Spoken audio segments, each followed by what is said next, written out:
recording. Red Okay. light came on. Got it. All right.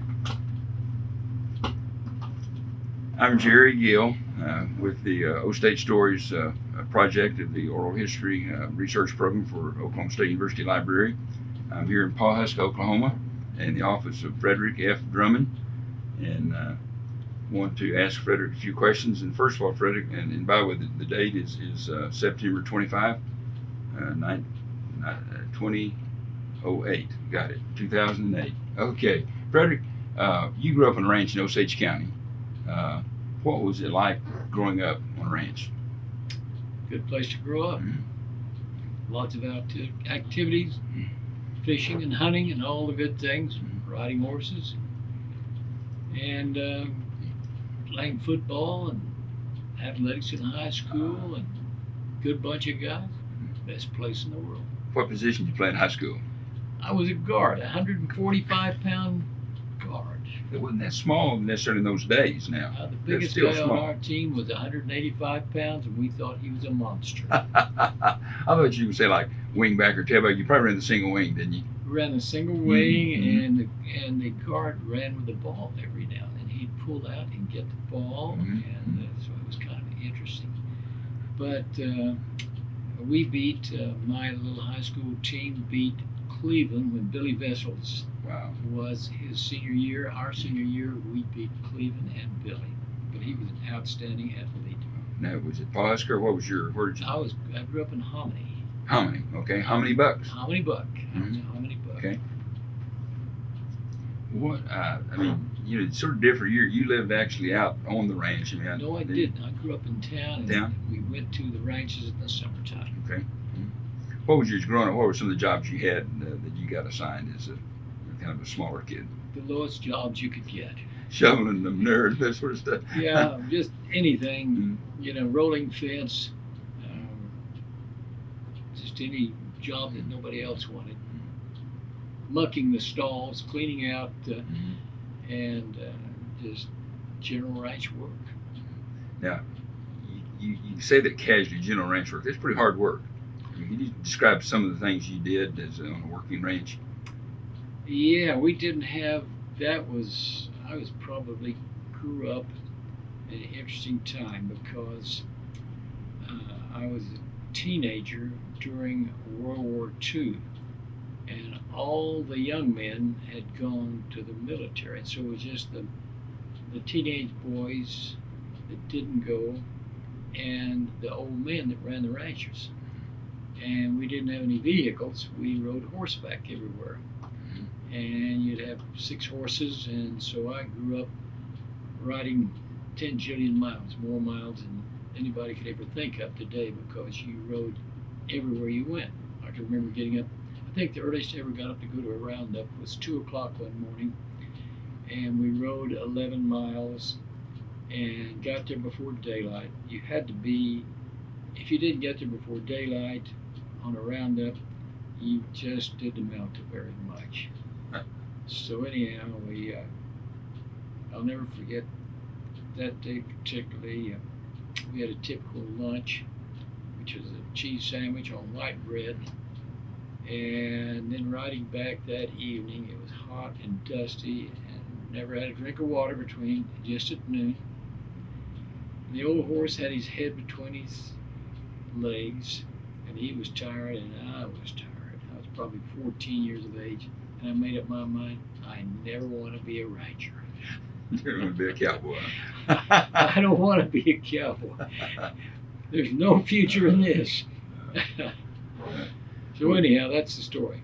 So you do that, but did you do the, you go out, at that time, I guess you still branded, you may tag nowadays, but did you go out actually do the round up your cattle, you know, new calves and brand in the spring, every spring? Yeah, we had spring roundup, fall roundup. We gathered the cattle. And we had steers, and of course we had cows and calves. Get the steers in the summertime, and they'd put them in the corner of the pasture, and the guy that owned them would go cut the fat steers out. We'd load them on the railroad train, send them to Kansas City or St. Louis, Missouri. So every week, you'd cut out the fat steers. You'd have a roundup with all the cowboys. And my job as a kid was holding the cut, you know, or doing something like that. Just the job that nobody else wanted. So how often was that, Frederick? You said you did that Every week. every week? Every week. Usually from July, August, and September. Mm-hmm. And with a few exceptions, the 4th of July you didn't do it, but they had fat cattle. That's the way the cattle industry was. Mm-hmm.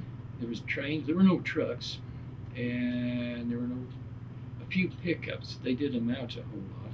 There were quarter-ton Jeep pickups. Everybody thought if you had one of those, you really had something. 4-wheel drive, Mm-hmm. and but the rest of the time we did it all on a horse, and a lot of good horses, a lot of good cowboys. Where did you ship out of? You had the. Well, they along the railroad. They had Santa Fe Railroad. There were 3 railroads came through Osage County. There are none of them available now. Mm-hmm. All gone. But the Santa Fe had about every 15 to 20 miles, they would have a shipping pen. And this railroad was specifically, and as well as the other railroads that were here, were designed to, where they had shipping pens where you could drive your cattle to those pens and load them up and send them to the market. So you talked about the country markets.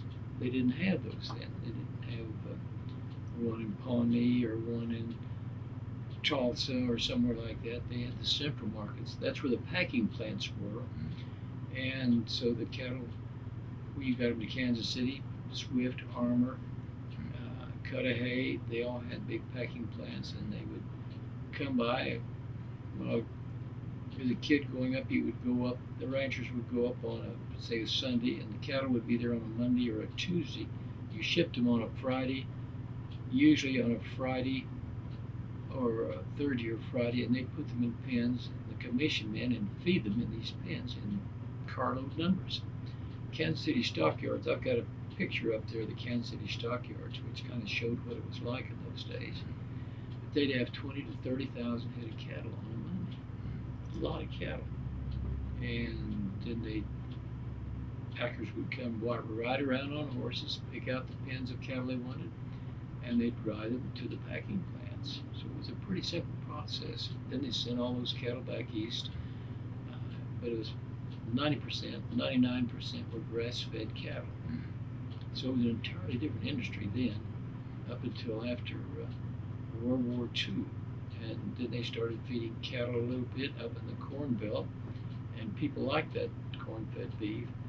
Trucks came in, and in 1967 the railroad went out, and so that was a great transition. So I've been fortunate enough, Jerry, to be there from the transition through the old days up to what we have today.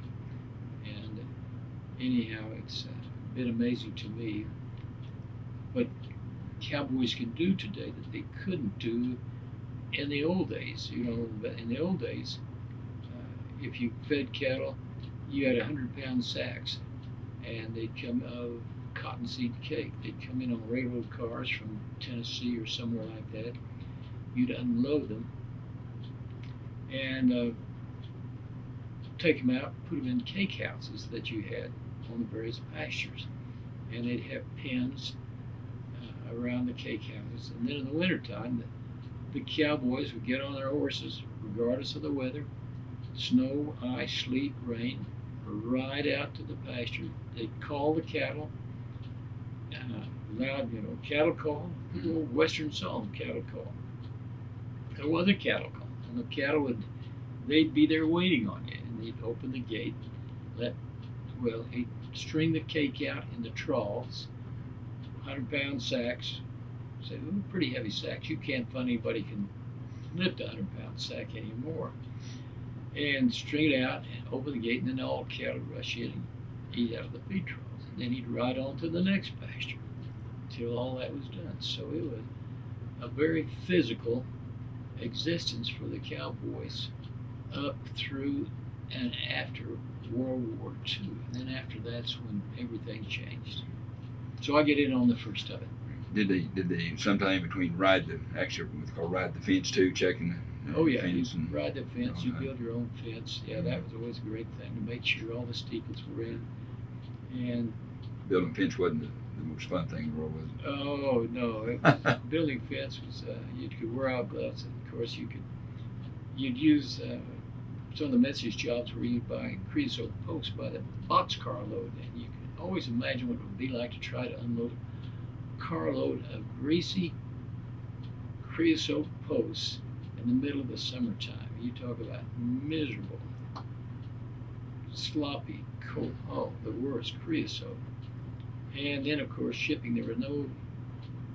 We didn't have anything to kill flies in those days, so the flies were absolutely terrible. And we didn't have spray machines to spray or any insecticides or pesticides. And we had screw worms.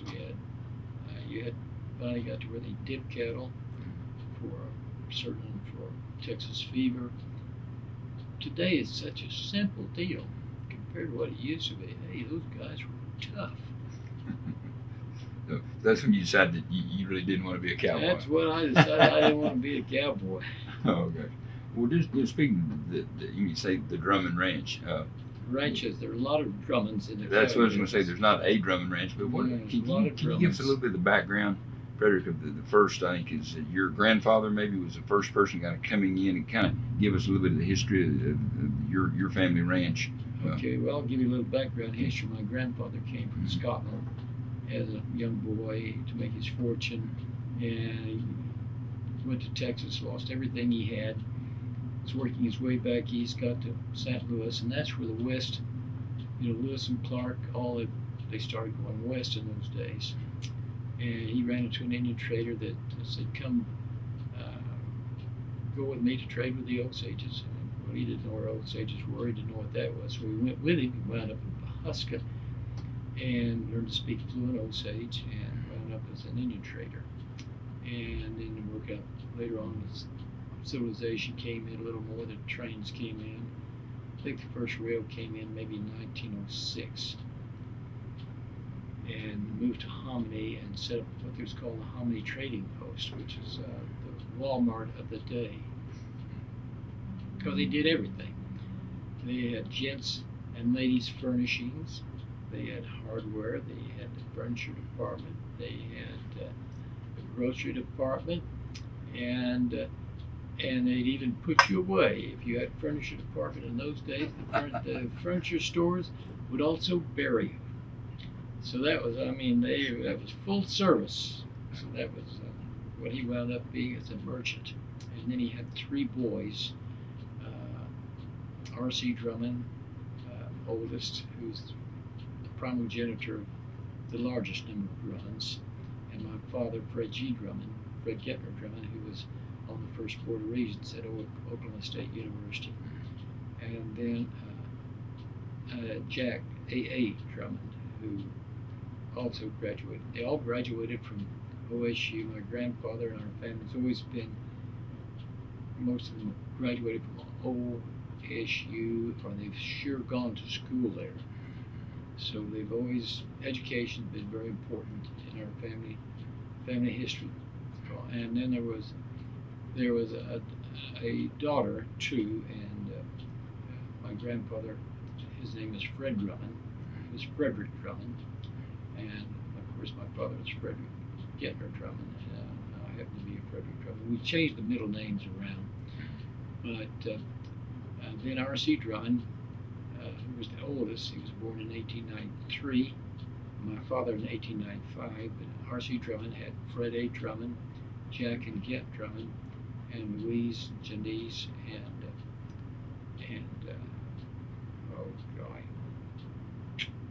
I only have two other girls. So it was those three boys all wound up in the cattle business here. Fred A. Married Ruth Thatcher, whose mother was the first female graduate from Oklahoma State University. And then Kent Drummond and Jack were twin boys. And they went to OSU, graduated. One of them married one of the swim girls, and who had the old swim drugstore down there, which was a great piece of Oklahoma A&M piece of edifice, so that everybody went to. It was right on the corner, campus corner. Abe married, and then his sons all went to Oklahoma State, and that was Gittner Drummond and Jonathan Drummond, David Drummond. Of course, Jonathan is an eye doctor down there now, ophthalmologist. These are all Leslie's. And this is Leslie's, Yes. yeah, his son, this was Kent's son, Leslie. And his son, of course, again, was Gittner, and Jonathan, and David. And Gittner, of course, was the OSU attorney for a number of years, the Alumni Association, and active first aviator into Kuwait during the that Desert Storm. Desert Storm, and now practicing attorney in Tulsa. And of course, again, Jonathan's an ophthalmologist in Stillwater. Well, the brothers that stayed, then it was your dad and the two brothers that stayed and ranched here in Osage County. Did you ever mix any of your operams, or was three distinct? No, they've all had, three the distinct Drummond ranches. families all had their own ranches, their own separate operations. They either stood or fell on their own, but they always tried to work together on maybe buying feed or selling or something like that would come along. It was kind of they tried to help each other. It's kind of like a Scotch clan would do in many respects, and stood together in difficult times. Your father's ranch, your ranch. What? I know this ebbs and flows, but it's sort of its peak. How many acres did your family ranch have, and about how many head would you at the peak would you be Well, running? Jerry, it's hard to say how many acres our family ranches were. We had two ranches, and they come and go. You know, when you bring steers in, you'd have so many cows. It would vary with the weather. I probably should answer the telephone. So we were talking about the three ranches, your family ranch rather, and kind of maybe the size at peak. You weren't sure how many acres it was, but just Well, ballpark. You kind of hate to tell, but ranches can vary. Yes. And I've got a friend that's got a ranch, got 640 cows on it out in joins the Grand Canyon on the north side, 640,000 acres. Then I've got another friend that's got a ranch 10 miles north of Dallas. It's 240 acres, and it's worth a lot more and run more cattle than the other one does. So it all varies. That doesn't tell you anything about a ranch. Something that will tell you, though, what's kind of fun, is sometimes you can tell the size of the ranch by the size of the sign. Big sign, small ranch. Small sign, big ranch.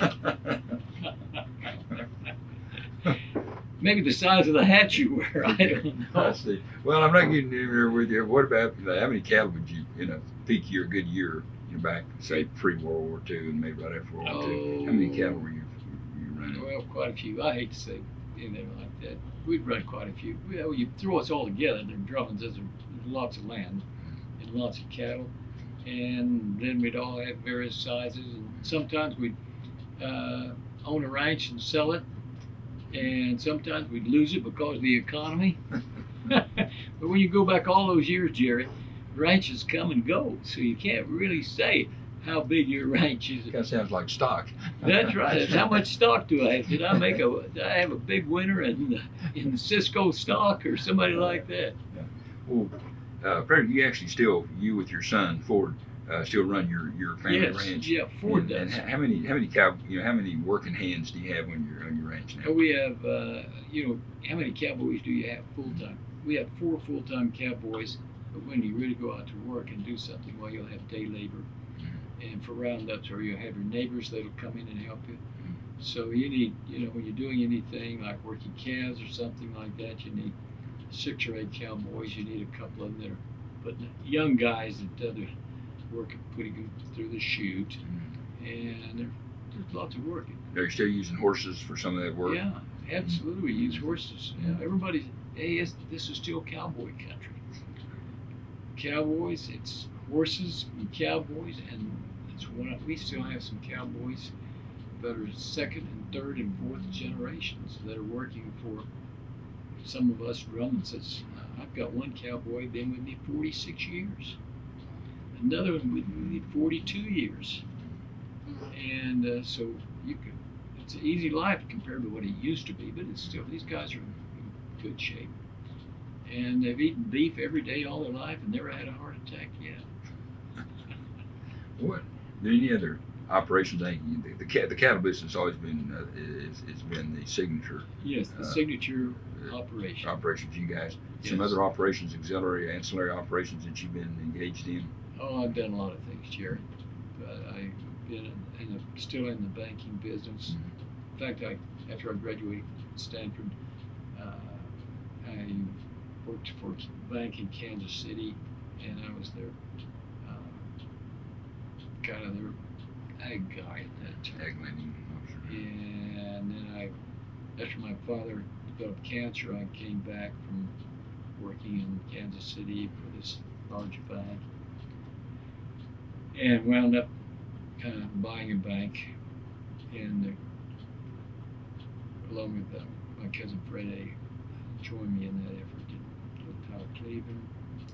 And then I've been in the oil business a little bit off and on since 1959. Never very successful, nothing to claim about there, but just enough to raise 4 kids, get them through college.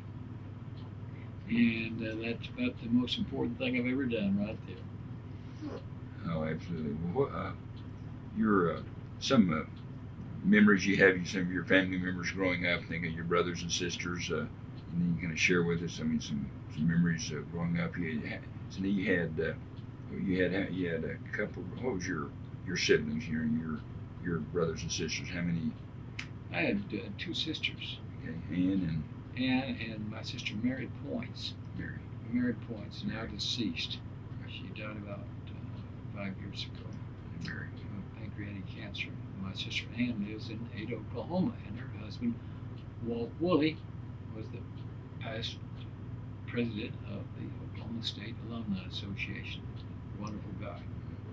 So we've always had a lot of OSU relationships forever and ever. Fred, I know you and I have talked before about your father, who was a very special individual at Oklahoma State University, and just a very special man. Yes. But this Frederick Gentner. Frederick Drummond, and he was a very special alumnus of Oklahoma State University. Just some things I noted: he was a member of the first OSU Board of Regents. He was national president of the OSU Alumni Association. Yes. He helped raise money for student scholarships and loans. He was one of the first to do that back in the 1920s. Way back. He was actually engaged with his alma mater all of his life. Mm-hmm. And there's a residence hall, Drummond Hall, named after him there on the campus. That's right. And so, what are some of your earliest memories of going to Stillwater? With your dad. I mean, because I think you'd indicated you used to trail along with his activities. Can you share some of those early memories? Hey, those early memories were great. I tell you what, because he would go down. The cars weren't very good in those days. The roads weren't either. No, and the roads were not very good. But hey, he'd put my mother Grace and 3 kids in the car, and we'd go down to Stillwater to the football games.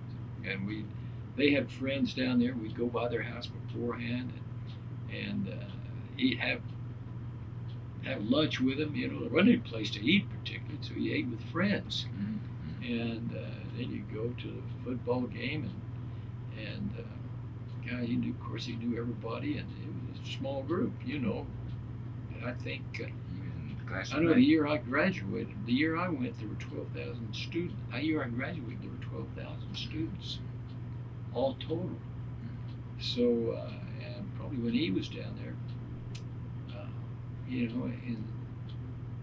active on the alumni board, and taking us kids down to the football games when we were just in high school and going to affairs, probably 5,000 or 6,000 students.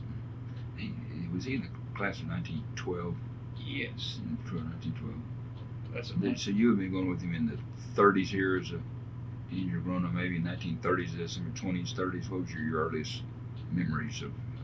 Well, I was born in 31. 31. Oh, 31. So I don't remember a whole lot. So not too much in the 30s then. No, it was the latter part of the 30s. You remember Bob Fenimore and some of Sure, that I era? remember Bob Fenimore and Lookabaugh, you bet. Conrad Lookabaugh was Mr. Lookabaugh's son was a pledge friend of mine at the Beta House. And those were, Bob Fenimore, what a hero he was. He truly was. What? Let's see. You said I'm going to assume since you played football in high school, was that maybe your favorite sport was football? Did you? Yeah, football. Oh yeah, I played. Did you? I went through in those days with the single wing, the double wing in high school. They called us 60-minute men. You know, you play all day long. You played offense and defense. You know how those work. So you enjoyed the football game. Did you get involved in wrestling, watching wrestling? We didn't have wrestling. And so I watched a little bit of wrestling when we were down there. But gosh, when you grew up in a little town like I did, you had two sports, football and basketball. And the coach had one coach that coached every sport there was. And he had nobody to help him. And we had leather helmets to begin with, and no face guards. I've got a mouthful of chipped teeth as a result of that, Jerry. Well, Frederick, before we kind of get away with your dad, because again, to OSU, and I say that very sincerely, I mean, just very, very special individual. Oh well, big deal. But what, exciting. What non-OSU things do you remember about your dad? What things was he? You remember growing up, community involvement? What other things was he engaged in? Well, he was on the Board of Regents practically up to a few years before the year he died. He was on there a long time. He was in his second term, I believe, wasn't he? Yeah. And he died when he was 63. So, I mean, his life evolved around Oklahoma State University. It really did. Was he a Mason, a 32nd degree Mason? Yes, he was 33. He was involved here in Osage County and a lot of.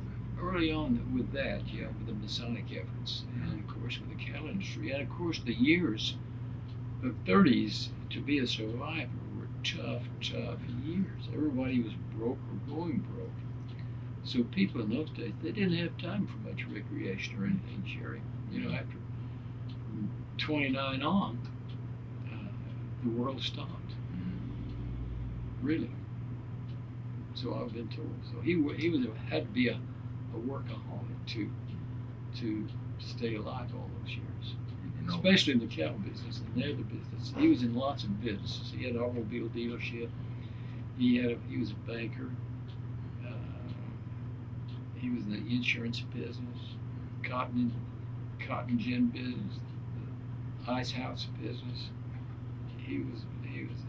He'd gone on after graduating from OSU in 2 or 3 years. He went on to Harvard, and he was in the 3rd business school class at Harvard. And then when his father died at age 49, that's why he came back to the Osage to run the Hominy Trading Post. What values did you learn from your dad that stayed with you? Work. and work. Work and work. But I had heard it said that he had a very good relationship with the tribal leaders here. Oh yes, he spoke fluent. He was a very much trusted gentleman, very trusted. He spoke fluent Osage. And my grandfather, original Frederick Drummond, he spoke Osage, and then my father spoke fluent Osage. So they got along very, very, very well, and were trusted by the Osages, and had an Osage name. His name was Man with Glasses. Don't ask me what it meant, but it was an Osage name, Man with Glasses, which he had bad eyes and wore glasses. Oh, God. Well, so it's, your love for OSU then, I mean, certainly must have come through from your dad. I was indoctrinated early. You'd been dipped early, didn't have much choice. I think he probably would have said, well, Frederick, you can go anywhere you want to go to school, but your tuition's paid at OSU. Okay. Well, some of your first trips to OSU, when did you first meet Dr. Bennett, President Bennett? Back when my dad used to go down and have breakfast with him. Mm-hmm. They'd go down, that was good. He and Dr. Bennett was a very good friend. Dr. Bennett made good biscuits. Oh. Is that there at his home, at the president's home? Yeah, at his home at the president's home. Evidently, he liked to cook, and my dad liked to eat. They did a lot of business over breakfast at Dr. Bennett's house, but Dr. Bennett did make good biscuits. Well, did you from that time? Then I guess he was still when you got there. He was president of the institution during your undergraduate years there. I guess. Well, no. When did you? Dr. Wilhelm was president. So you came in the fall of what year did you come to Oklahoma State? 49. 49. So he was with was he with Drummond in the .4 program at that time then? Yes. Okay. Yeah. Yeah. That's exactly where he was. But you what do you remember about Dr. Bennett? Oh, he was just a wonderful, neat guy. Mm-hmm. You know, really good friend of my father's, and we'd see him regularly. Colonel Stewart was another one of the board members, original board members of a dynamic old Texan that had Mid-Continent Life Insurance Company in Oklahoma City, and a lot of good guys on that board. And Dad really enjoyed them, and they were really some of the pioneers, I think, of trying to get OSU off on the right foot, which look where we are now, wonderful university. So your father was a regent at OSU then when you were a student there? That's probably the only reason I had good grades. That's just how'd they work out. I mean, it's kind of like being the preacher's son at church, isn't it? That's like a preacher's son at church. It was not an asset, I can tell you that. Did it affect some of your decisions about what you didn't do socially? That is right. God, I tell you what, he and my mother would, of course, I didn't have a car until I was a junior in college. And you couldn't get in a whole lot of trouble without a car. In those days, it was hard to get in trouble, Jerry.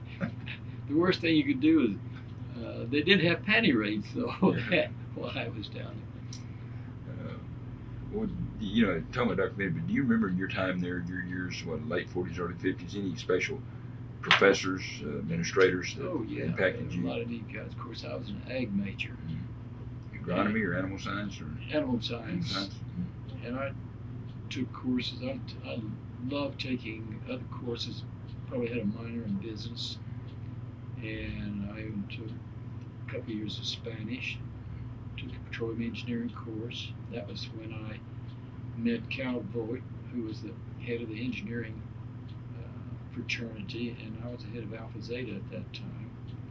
And Alpha Zeta was the ag fraternity, honorary fraternity. And there always was quite a bit of competition between the ags and the engineers. Fun. The ags would maybe release the pigeons or put some manure on the front steps of the engineering building or something like that. And so the engineers really got back to us. They stole our bronze bull, which is the major trophy that the animal science boys had won at Chicago. National Meat Judging Contest. Judging contest. And that thing weighed probably 200 or 300 pounds. But anyhow, they stole him, and he was gone for 5 years. Because I met Cal, probably the most noteworthy thing I did at Oklahoma State was Cal and I got together, and I got the bronze bull back for that. That was my one claim to fame. Where have they been hiding all this time? Well, I don't know. They threatened. They always said they'd castrated the poor guy. They had. I think they had him buried somewhere. I don't know where he's. But anyhow, we got him back, and he's still in the animal science department, right in the most prestigious spot. Has been there ever since. But he's chained down. Did some other special memories that you have of years there? What's just the football games. What are some of the activities? You were very active in a lot of things. What were some of the activities, undergraduate activities? Oh, I was Blue Key and lots of other things. You're a fraternity man, Greek man, right? Yeah, I was Beta Theta Pi fraternity, and I was probably I did all kinds of things. Just typical college guy. Hustled girls too. Trying to get a date on Friday night. Try to get a date on Friday night. Yeah. Well, what were some of the hangouts? Swims you mentioned was one of them. Yeah. Well, the student union was built when I was a junior. Of course, that was a big hangout. Well, that was special, wasn't it? Big deal. Oh boy, that was. You could go have coffee there. They had a place called the Frat House over there across from the Kiowa House. There was a place where everybody could kind of wander with a little bitty hut. Can't think of the name of the guy. Wyatt? Yeah. Wyatt? Yeah. and that was a place where everybody went. That was a neat place, and there at the coffee shop. That'd be about where the classroom building is today. Yeah. In that corner there. Yeah. Right across from the business building, right at the Y. Yeah, that was good. That was a good spot. Yeah, I don't think any of us worked all that hard. We had a lot of fun. I just remember college was great. You know, after you've been a cowboy or growing up in Hominy, Oklahoma, wasn't a whole lot of trouble. My father was on the school board there, president of the school board. What a handicap to grow up with, boy! I tell you what, and two sisters that were always trying to watch over you, and a mother that was very strict. So, golly. You did all right. I had to get out of college before I could ever get copies to have any fun, Jerry. Oh, God. Well, surely, in your time, I know you're a modest guy with some recognition. You received some offices you helped, and that you recall. Well, I can't remember a whole lot about that. I was one of the top 10 students, and I was the OSU candidate for the Rhodes Scholarship one year. And other than that, can you describe that process a little bit? You had sort of local competition and then a regional competition? Local competition, yeah. It was strictly local competition. Yeah, state of Oklahoma. And they would pick, every university would pick their own people. So Oklahoma State would pick one or two people. And I was a representative. I thought I had a pretty good chance. I thought that'd be a good deal. Great. Well, that was a great honor to be selected. Well, I was very flattered to be picked. Very flattered to be picked. Ag people don't get picked very often.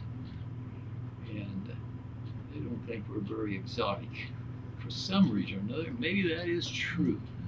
So you're also a top 10 student at Oklahoma State? Pardon? Were you a top 10 student at Oklahoma State? Yeah. Mm-hmm. Yeah, I had very good grades when I got at Oklahoma State. I think I had 2 B's. What do you remember? You're talking about some of the student union you built, which had to be really special. I guess the library was under construction at that time. It was finished maybe right after you left. Yeah, it was there the last year or two, and what a wonderful facility that was. And you could also study over in Old Central. If you really wanted to study, that was like going to a tomb. If you went to the library, there were a lot of good-looking girls who were studying over there too. Made it very difficult. But they couldn't wear slacks, right? They had to wear a dress. Yeah, absolutely. Yeah. Boy, they look good. Oh, good. What about, I mean, see, Theta Pi was a special place. Theta Pi, oh, yeah. Social gatherings there? Oh, yeah. We had, like, rope pulls against one fraternity against the other. Tug of war. Across Theta Pi, and somebody always wind up going into Theta Pi. You got pinned or something a lot of times, or engaged to get thrown in Theta Pi? Was that? Oh, yeah. It always had somebody do something trivial like get engaged. My God, we didn't do that in those days. People, we didn't have very many married students in those days, Jerry. You know, really. Nobody could afford to get married, so they didn't get married. They got married, most of them, probably, after they got out or when they graduated. Well, kind of one exception, or a little bit, is had the GIs already kind of gone through the time you were there, that post-World War II group? No, they were still, the GIs were coming in. See, that was 49. They were there for a couple of years. Mm-hmm. So there were a lot of guys that were World War II vets there at that time. A lot of those were married, lived out in Vet. Yeah, they lived in Vets Village out there. But those were the only really the married guys were the vets from World War II. And that was a lot different. Those guys were there to study and make grades. And, they had a wife, or some of them didn't have a wife. One of them just came back to school. And, they've been they were 24 and 25-year-old guys, and tough guys. Well, They'd seen the world. They were ready to settle down. They'd seen the world, and they were ready to come back and get civilian life. And some of them liked college. Some of them just wanted to have a good time. And some of them wanted to make grades and get a good job. You looking back at your career and things you're involved in, the activities outside the classroom, leadership opportunities as well as grades. Do you feel like your degree, at Oklahoma State helped prepare you for your life after you left OSU? Yeah, I think that's true of college life. I figure the third of what I got out of college life was the education. in the classes, and third would have been the friends, and I made, and a third of the opportunities that that college degree made available to me. So you know, you learn how to study and take advantage of what you have in the way of opportunities, and there are a lot of opportunities. And I think that, to me, is what education should be about today, is to create a desire to take advantage of those opportunities, whatever you learn or whatever you're interested in or whatever you think you want to do. And you know, a lot of life is changed by what happens in the world, whether it's war or military involvement. Of course, I was a Korean War vet. I graduated in '53 in the Korean War. We were all ROTC guys, and that was that was the only way you could stay in school or to graduate, was to have to be in the ROTC. And then when you graduated, you pretty well thought you were going to go to Korea as a second lieutenant. Did you see action there in the Korean War? I was in artillery, and every artillery officer that had graduated from Fort Sill for the previous 4 years had gone to Korea as a forward observer, and their average lifespan was 2 weeks. And so we all thought we were going to go to Korea and going to be 2-week guys. But then the Cold War was really boiling in Germany at that time, and so we were picked to go to Germany. And hey, that was the wildest party I was ever in all my life. Celebrating going to Germany instead of going to Korea. That would not have been not a nice place. And Germany wasn't the best place at that time either. The Russians had 300 divisions over there ready to come across, and where I was stationed was up on the border, and they said, you're just cannon fodder. In 3 days, if the Russians come across, the first place they could be stopped is the Rhine River. And so I think the only thing that really kept them from, in the Cold War, it was very cold at that time, was the fact we had an atomic cannon. And that thing could lob a shell 30 some odd miles. And it was pretty, you could wipe out a lot of divisions with those things.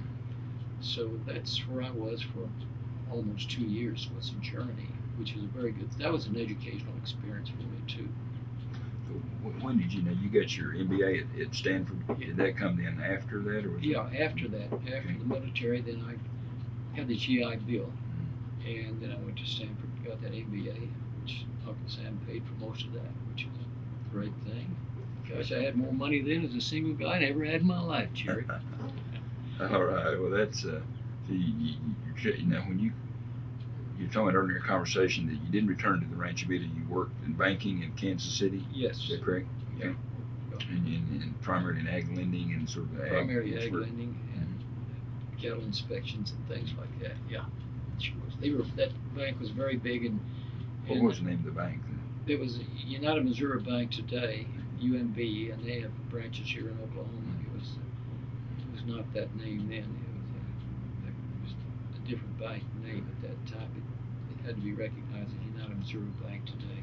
So, and how long did you work there, Frederick? Oh, a little over a year, and just really got started good. And my father developed cancer, and I was the only son. You were expected to come home. 6 months later, he was dead.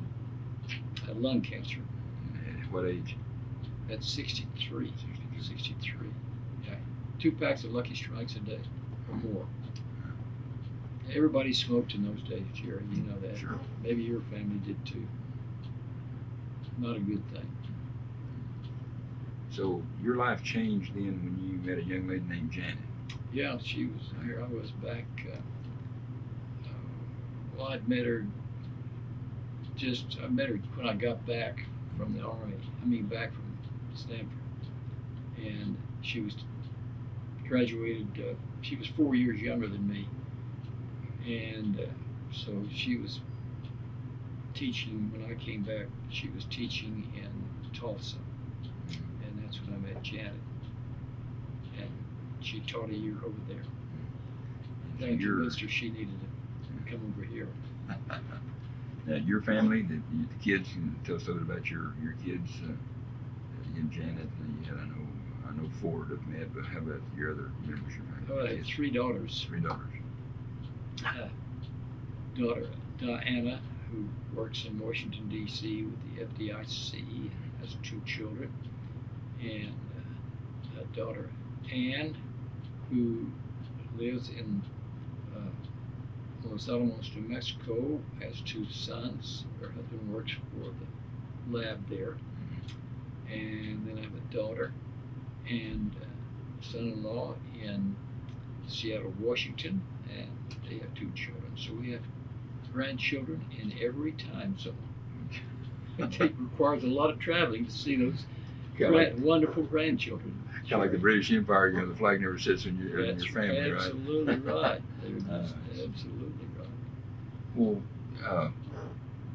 Frederick, you like your father. You've been engaged and involved with Oklahoma State University, most of your life, your adult life. Sure have. And just noting a couple things. I mean, you served in many leadership roles in the Alumni Association. As, for example, national president of the Alumni Association, and you and your father both served as national presidents. And as far as I know, he's the only father-son team that have ever both been national presidents of the Alumni Association, which is pretty unusual. Could And be. was it special for you to follow, in a sense, in some of the footsteps of your father in terms of some of the leadership organizations he'd been part of? Did you? Yeah, he was a mentor Mm-hmm. and a wonderful guy, and so he set a good trail for me to try to follow, and he influenced me greatly. Good man. Okay. What can you recall, Frederick? And again, over your lifetime, you involved, particularly at the time you're on the board and kind of working your way up and president and under your presidency. What were some of the key programs, alumni associations, key activities, issues you recall? Well, there was a guy down there by the name of Jerry Gill. Made it very easy to work with the association, and he had all kinds of good ideas, and so it made it a lot of fun. It was no problem. As long as you had a good leader, any organization is a good one. Well, maybe sort of going back a little further, Merle Rogers. You probably Merle, of course. What do you remember about Merle? Oh, Merle, and he was a wonderful guy, and of course his wife, Elizabeth. Elizabeth, is such a neat woman, and we've always been good friends. And, yeah, Merle was a great guy. Of course, you look at that span of CEOs. You went from Merle to you, and how many years did that encompass? Let's see, let's start back to A.O. Martin, Archie Martin. Archie Martin. 23 years. Yeah, I remember that. Then Merle, 25 years. Yeah. Then we had Ray Sharp for about 3.5 years in between. Right. Ray worked with Merle's staff for 13 years. And then I was in there 22.5 years. You were there 20. Well, see, about a century, all my three-quarters of a time was century. spent with you, I think. With Merle and a lot of it. No, I just knew him when my dad was there. Mhm. And then after, of course, knew every one of them. Arch, and then, of course, Ray Sharp, too. So what kind of year you, I was trying to recall again the year you were president of the Alumni Association. And what years were you president? oh gosh, I really don't remember right on. Should have in front of it anyway. What were some of the issues, if you recall, Frederick? Some of the Membership. Okay. Membership. Mm-hmm. I think it's still a major issue. Is Big membership, getting people to graduate to belong to the association, realize the value of it, and be contributing members. I guess homecoming was probably still a big Homecoming program. was the biggest deal. Yeah. That was the opportunity to get them back. Of course, we didn't have computers early on, Jerry, Mm-hmm. so keeping all the data was a big job for That's you right. people that were professionals. The Alumni Association at that time didn't keep all the records on alumni. Yes. It was really the Big primary, job. not primary, the only keeper really of alumni records. I'm sure that's very, very true. That one kept those. I guess at that time reunions were class reunions were strong. Yeah. And then in the 50s and 60s and Yes. there. But there were a lot of challenges in those days because it was economy was tough, Mm-hmm. and Do you remember any, obviously your two areas were different, but any similar, you remember similar programs, and issues in your father's era, which would have been in the 20s and 30s, his leadership role in the Alumni Association years in the 60s, 70s? gosh, I don't have any idea. I was too young when he was there, Jerry. I just remember college athletics and the guys on the board who were neat guys, and he was gone a lot. Well, let's see, you mentioned just kind of the background, some of the Drummond family earlier in our conversation, but I'm thinking about in the Alumni Association, you and your father, past national presidents, and then your sister Ann's husband, Walt Willie. was national president of the Alumni Association. Talking about Leslie and his wife, both been on the board. I mean, just That's right. and your family, there's been a lot of engagement over the years in Alumni Association. A lot of leadership. involvement in the Alumni Association, absolutely. From all them Drummonds, absolutely. I want to ask you, sort of follow up on that a little bit, is you had a chance to think about this a lot over the years, but what, in your opinion, Frederick, what is the role of alumni in affairs in the university? How important is involvement of alumni and engagement with their alma mater? Well, how important is the Alumni Association? It's a key organization for any university. If you don't have a good alumni association, they're the ones that come in and support you later on. They're the ones that represent you in the legislature. They're the ones that ask for the criteria for the athletic departments to be successful, because that brings them back to them. And as well as the academic areas, it's the strength that you have from those departments. And all of these things involve around the Alumni Association, the one that cohesively pulls these people together after they graduate. And so I don't think that they are often given the credit that they should receive for the importance of what their mission is, the Alumni Association mission. They have that slogan now, Connections for Life. In your opinion, how important is it for alumni to stay connected with the university throughout their lifetime? Well, it's very important for them to stay connected with the university, but getting them to realize that importance, and most of them, I think, directly or indirectly do, because on any resume they make in life, they're going to say, where did you graduate from, and what was your major, and did you get a degree? And it's a degree from Oklahoma State University, a very valuable degree.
Right. But what? Been lucky. What do you? This is a serious question. What would you most want to be remembered for, Frederick? What would, how would you want people to remember you of all the things you've done? How would you want to be remembered? Well, people forget you pretty quick, Jerry. Well, I don't think I'm going to leave any legacy at all. I hope it's not debt for my family. No, I just think, if you could be a good citizen and have a lovely family, I've been blessed in that area. That's the most important thing. Have good friends. If you got good friends, good family, what else could you ask for in life? And if you can remember being okay for those areas, why, so be it. and would you be able to expand that definition? Your friends and family for you is OSU's been your family too. I mean, the OSU family. Say that again. You said you want to be remembered for your friendships and friends, and does that include also your extended, and for your family you mentioned? Yeah. And for your OSU family as well, would you kind of Yeah, throw it in there? My OSU family. Absolutely. I'm still on the investment committee for the Alumni Association. We wouldn't have had that money if it hadn't been for Jerry Gill making that good deal on our credit cards. That's another story too. I hope you have that in the archives, Jerry. It's another good story. Well, this interview about you, Frederick. Well, is there anything, Frederick, anything we've talked about that we haven't talked about today? We've covered a lot of things, but you have and I'm asking this in respect, you have a lifelong perspective that not very many people have in Oklahoma State University because of your earliest age through your dad, trips you made, the times you spent as president of the Alumni Association. It's just, you've seen OSU from literally as a small child in the 30s to what it's grown to today. Anything that you'd want to comment on? I mean, what change you've seen through the years, things you think has been good, anything we haven't covered you want to say about your observations about Oklahoma State University over the years? Jerry, I really don't. I think that it's just been a school that has been I think the reputation I would like to see Oklahoma State continue to have is a good, solid university that is true to itself, that it's not trying to be particularly flashy or prima donna, but has graduated great, solid people that have turned out to be contributors to society and in their fields of endeavor. And I think all along that OSU has been the school of, agriculture and engineering and business, where people are pragmatic and hadn't been one of the real flashy schools, and I think that's good. So I think we've served the public very well. I think the school has served the public very well and served its mission very